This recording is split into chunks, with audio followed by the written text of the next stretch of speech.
inicia para comenzar. Ya inició la grabación. Ya. Gracias. Ya chicos, con lo que corresponde a la semana número 5, nos tocaría hablar sobre otros dos elementos importantes que vendría a ser el azufre y el nitrógeno. Vamos a hablar sobre la importancia de a nivel de la atmósfera, de la Tierra, y también la importancia en cómo va a introducirse en nuestro organismo y qué procesos o para qué procesos o qué funciones van a cumplir en nosotros, o qué moléculas van a estar formando. Entonces, para esto hay un concepto que me llamó la atención, que lo dijo Daniel Rutherford, en el cual nos habla de un término que es el aire que se va a referir a la imposibilidad de la combustión y la respiración. Ya este es un término aplicado tanto para el azufre como el nitrógeno. Quiere decir que estos no van a tener la capacidad, así como la del oxígeno, recuerdan que tenía para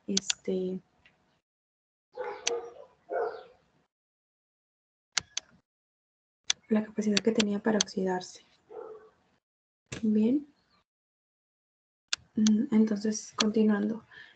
Para empezar, empecemos con el elemento azufre. El azufre lo tenemos aquí a nivel de la representación, recuerdan del núcleo, que son los protones y neutrones, y a nivel de los electrones. Ya va a tener 16 protones, 16 electrones y 16 neutrones. Representación gráfica del azufre, y bueno, continuamos hablando de en cuanto a abundancia relativa de los elementos en porcentaje en total de átomos. Ya tenemos que el azufre, bueno, ya habíamos hablado, ¿no? Lo más importante, teníamos el nivel de corteza, el oxígeno, aquí el hidrógeno a nivel del universo, en la composición del agua del mar también, y a nivel del cuerpo humano tenemos aquí al hidrógeno, al oxígeno, al carbono, al nitrógeno, que vamos a hablar hoy, y también al azufre, ¿verdad?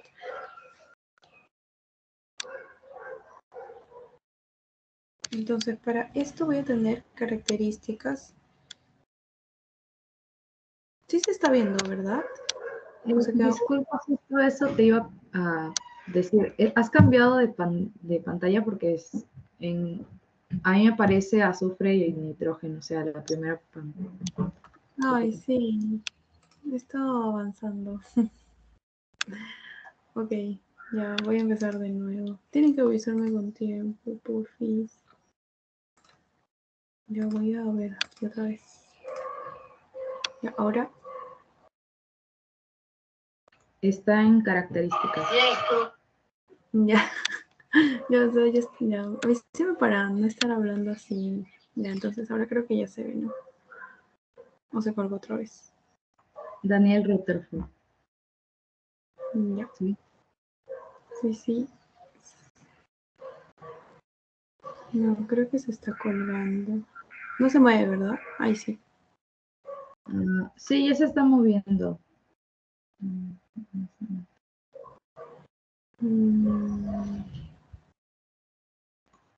Azufre. Sino que está yendo lento. Estoy en otra diapositiva. Ya. Abundancia relativa. Sí, entonces como les estaba diciendo, en cuanto al azufre, lo vamos a tener a nivel de la composición del cuerpo humano, que está entre los elementos en cierto porcentaje. Si bien es cierto, no es mayor a lo que el hidrógeno, el oxígeno y el carbono podría estar, pero cumplen papeles fundamentales a nivel biológico.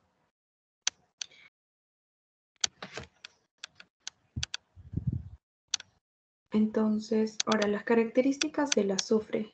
¿Se está viendo en pantalla completa? No, ¿verdad? No, pantalla completa no. A ver, voy a dejar de compartir otra vez.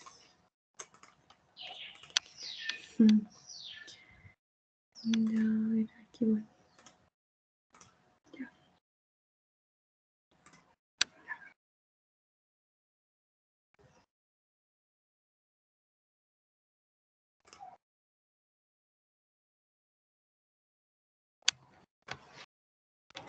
Ya. Ahí sí, ¿verdad? Sí, ya está.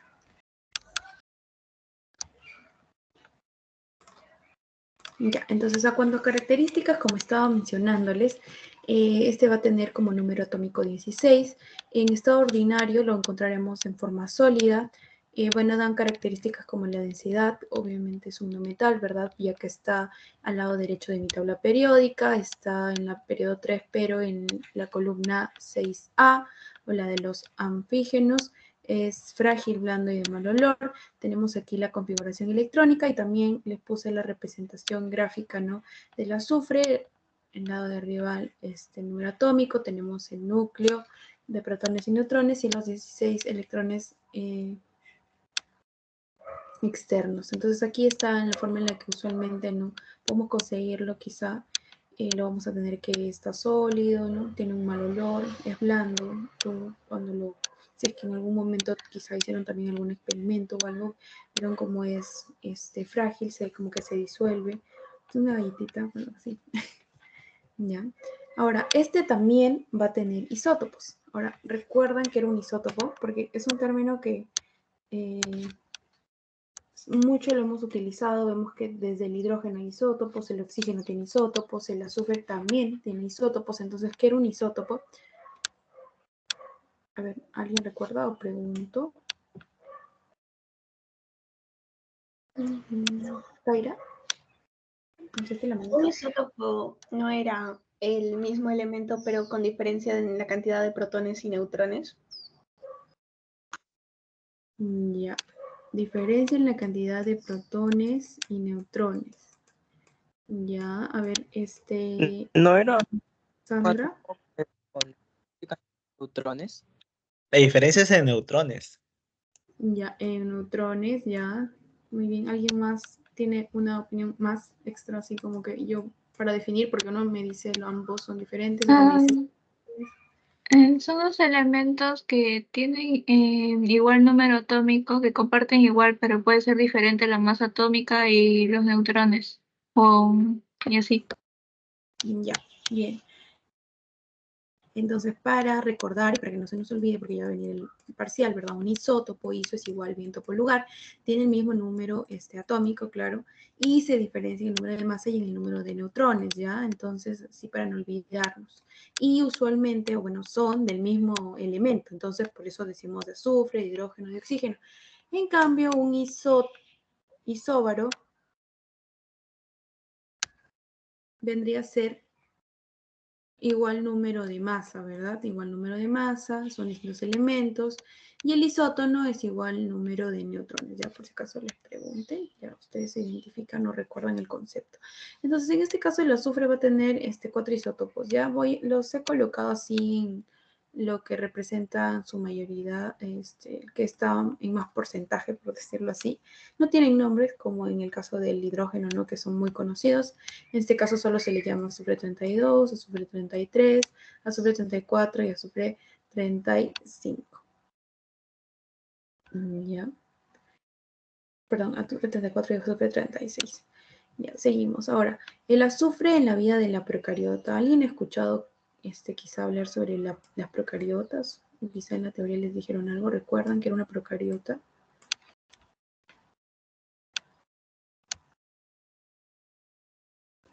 En realidad, en la teoría no nos vinieron a explicar azufre porque nos quedamos cortos de tiempo. Oh, ok, entonces. Pero quizá algo recuerdan de biología, algo por ahí, células eucariotas, procariotas. A ver, Alexandra, entiendo. Sí, claro. Había dos tipos de células, ¿no? Las que eran las procariotas y las eucariotas. Las procariotas son las primeras células. Creo que el término es de primera célula, ¿no? De lo que es como prototipo o algo así, ¿no? Entonces es la que inició, ¿no? Y debido a ello sería, si dices que es una vida procariota, sería como una vida que el azufre tenía de repente mucho más antigua, por así decirlo. Ya no están, no tiene tantas facilidades como una célula eucariota, ¿no? Tendría algunas más complejidades, ¿no? Ya, sí, está muy bien. Una procariota, no una antes de un prototipo de lo que vendría a ser ahora lo que nosotros estamos compuestos, ¿no? Por células eucariotas. Las procariotas usualmente pueden hacer bacterias, ¿verdad? Ahora, ¿por qué el azufre vive para procariota? Porque en la eucariota, o sea, nosotros sabemos que nuestra célula que va a necesitar principalmente oxígeno, ¿no? O sea, en cambio, en las células procariotas, indispensable para que ellas puedan subsistir, en este caso, miren, el azufre. Entonces, procariota es una célula más simple, ¿ya? Esta no tiene un núcleo definido, sino tiene un nucleoide. Ustedes lo van a ver en biología más adelante, el otro ciclo. La estructura de la composición, forma desordenada, ¿no? Va a poseer flagelos, va a poseer pilis, no va a poseer, por ejemplo, mitocondria, organelos como la mitocondria. Recuerdan que hablábamos que aquí se producía esta cadena de electrones de respiración celular y que me genera el ATP. Ya bien, entonces aquí no hay. Entonces es una célula más simple. Bien, es por eso que aquí les coloqué así para que una tiradita, ¿no? Algo extra de qué era la procariota, ¿no? Que, por ejemplo, como les dije, no posee mitocondrias, no posee retículo endoplasmático y tampoco el aparato de Golgi, importante para producir y asociar a lo que vendrían a ser las bacterias. Y mayormente, las proteínas, y mayormente están representando las bacterias o las arqueas, que son pues células antiguas, como mencionó también su compañera, ¿no? Y bueno. Y más que nada vamos a reconocer la importancia que tienen estos microorganismos. ¿Por qué? Porque en tantos ciclos como el azufre y ciclos del, más que nada, el nitrógeno, hay presencia de bacterias, ¿cierto? Que descomponen, que hacen procesos importantes para que nosotros de una u otra manera también podamos asociar e implementar esos elementos en la dieta, por ejemplo. Ya, entonces, como les estaba diciendo, este azufre en forma de sulfuro de hidrógeno van a alimentar en ausencia de oxígeno mi procariota en un proceso llamado quimiosíntesis. Es como un dato extra, ¿no? Que yo les estoy poniendo, porque esto no está en su teoría, pero yo les quería explicar que era una procariota, porque no era fundamental el azufre. Y bueno, ahora también es importante el azufre, como les dije, también en procesos como aminoácidos, en el caso de la cisteína y la metionina, que son importantes a nivel funcional y de estructura en nosotros, pero también en ellos. Ya, entonces eso más que nada. Yo igual ustedes con el material, ya lo coloqué en el grupo, pueden revisar así con más detalle. Entonces para esto yo voy a hablarles del famoso ciclo del azufre. Ahora, en cuanto al ciclo del azufre, vamos a tener procesos. Ya iniciamos con el proceso de mineralización. Va a comenzar cuando se va a liberar lo que vendría a ser el átomo de azufre a partir de compuestos orgánicos, o sea, compuestos que se van, por ejemplo, a descomponer. Entonces, ahí es donde mis bacterias, mis hongos entran, ¿no? Porque son los principales descomponedores y pues van a ser responsables de este proceso de mineralización. Entonces es cuando hay liberación de azufre porque las bacterias y los hongos van a descomponer la materia orgánica, la materia en descomposición. Tenemos otro que es la oxidación. Ahora, la oxidación es cuando el azufre, por medio también de bacterias, va a ser pues oxidado y va a formar compuestos inorgánicos como lo que vendría a ser mi sulfuro de hidrógeno y mi sulfato. Entonces, en la oxidación vamos a formar compuestos inorgánicos y esos compuestos inorgánicos van a ser el sulfuro de hidrógeno y el sulfato. Ahora recuerdan, ¿no?, que también hablamos de los ácidos hidrácidos cuando hablamos del ácido clorhídrico, que no se le llama ácido clorhídrico porque está disociado en agua, pero si no se le llamaría pues cloruro de hidrógeno, y en este caso es uno también, no es el sulfuro de hidrógeno, pero no está disociado en agua, por eso se le llama sulfuro de hidrógeno, y el otro pues que vendría a ser el ilion sulfato. Entonces oxidación, las bacterias van a oxidar y van a dar compuestos inorgánicos como el sulfuro de hidrógeno y el sulfato. En el ciclo microbiano es las bacterias que van a realizar, también miren la importancia de las bacterias, más procesos, tanto de oxidación como reducción. ¿Se acuerdan del redox? Ya miren la importancia de conocer cómo es, ¿no? Porque en ciclos también como estos van a intervenir este tipo de reacciones, ¿no? Y en el ciclo atmosférico, esto es una vez que el azufre inorgánico se libera a los ambientes acuáticos, estos pueden pasar a la atmósfera, a nivel de atmósfera, como el sulfuro de hidrógeno, y pues como se van a convertir volátiles, entonces en la nube, ¿no?, luego se acumulan ¿Y cómo van a volver a precipitarse? Pues aquí a los suelos es en las lluvias ácidas. O sea que las lluvias ácidas tendrían que ser un proceso no tan perjudicial, pero como ya hay un aumento, ¿no? de la contaminación, de este acúmulo excesivo, pues de azufre, las lluvias ácidas incluso llegan a ser devastadoras, ¿no? En campos de cultivo, incluso a nivel como que, ¿cómo se diría? Social también, ¿no? Porque ya nos haría daño. Estaría acabando con los cultivos, tanto vegetales como animales. Entonces es importante que todo esto vaya en un equilibrio, porque todo esto pasa por algo. Sin embargo, hay un desequilibrio, entonces se ve alterada, pues en este caso, nuestro ambiente. Es así como hablamos la semana pasada de tanto los antioxidantes como los... Ay, se me fue el nombre. ¿Cuál es lo opuesto de los antioxidantes? Como los radicales libres. Entonces ellos también son fundamentales, pero si hay un desbalance, entonces ya empiezan, ¿no?, a perjudicar de una u otra cierta manera. Ahora seguimos. ¿Ya? Y la asimilación, que vendría a ser pues cuando las plantas ya son las que se van a encargar de absorber estos compuestos de azufre y los van a incorporar pues ya sea en aminoácidos, en las proteínas, en los frutos en que nosotros también vamos a poder consumir. ¿Ya? Porque hay aminoácidos, ahí está la pregunta, ¿no? En su pretest, los esenciales y los no esenciales, ¿ya? Unos se reconocen porque vamos a tener que ingerirlos para nosotros poder aprovecharlos. Sin embargo, hay otros que sí se sintetizan en nosotros. Ya, he ahí la diferencia.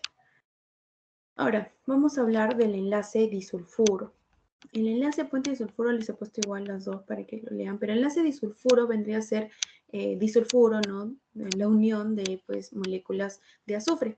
En esto es importante remarcar la cisteína, ¿ya? Este es un tipo de unión covalente, recuerda, no comparten y es por eso que se forma de esta manera. Entonces aquí está la cisteína, esto por ejemplo es cisteína, aquí está mi enlace disulfuro que se va a formar entre estas moléculas de cisteína.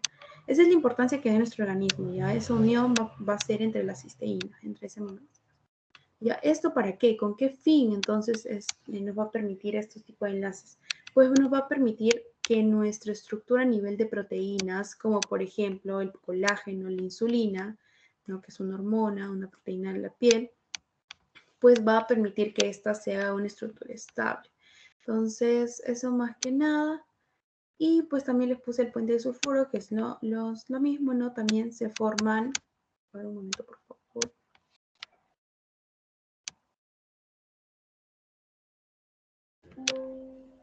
Un momentito.